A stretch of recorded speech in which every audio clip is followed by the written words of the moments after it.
استمرت المعارك العنيفة في ريف حلب الشمالي ما بين الفصائل الإسلامية وجبهة النصرة وأنصار الشام من جهة، وقوات النظام المدعومة بمسلحين موالين لها من جنسيات عربية وأجنبية من جهة أخرى. وما تزال المعارك مستمرة في محيط بلدتي النبل والزهراء حتى اللحظة، حيث ترافق هذا مع قصف مكثف من قبل الطائرات الحربية والروسية على مناطق الاشتباك. كما استهدفت قوات النظام بلدة معرستا بصاروخ حراري.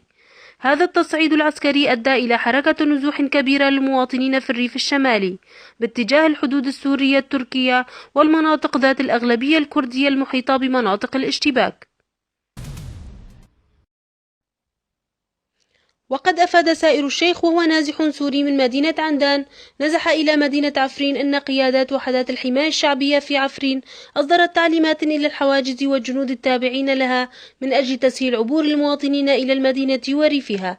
كما نزح تحت وطأة القصف الروسي عدد كبير من المواطنين باتجاه الحدود السورية التركية، حيث أفاد ناشطون أن أكثر من 200 عائلة اضطرت إلى النزوح من قرى حردتين ومعرستا وخان وبيانون وغيرها تحت وطأة القصف الجوي والمدفع الكثيف. أم أحمد وهي أم ل4 أطفال من مدينة حيان تقول: غالبية العوائل نزحت باتجاه الحدود التركية قرب معبر باب السلامة للدخول إلى تركيا، إلا أن السلطات التركية منعتهم من الوصول إلى أراضيها، مما أجبر العشرات من هذه العوائل على المبيت في الجراجات والممتلكات العامة الموجودة قرب المعبر دون أغطية أو وسائل تدفئة.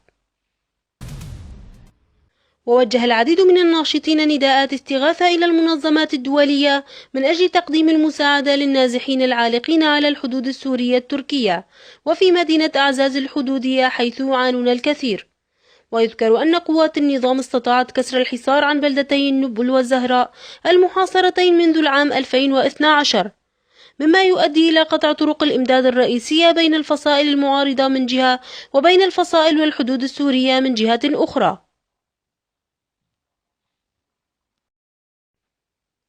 ديالا خلف لبريس 23.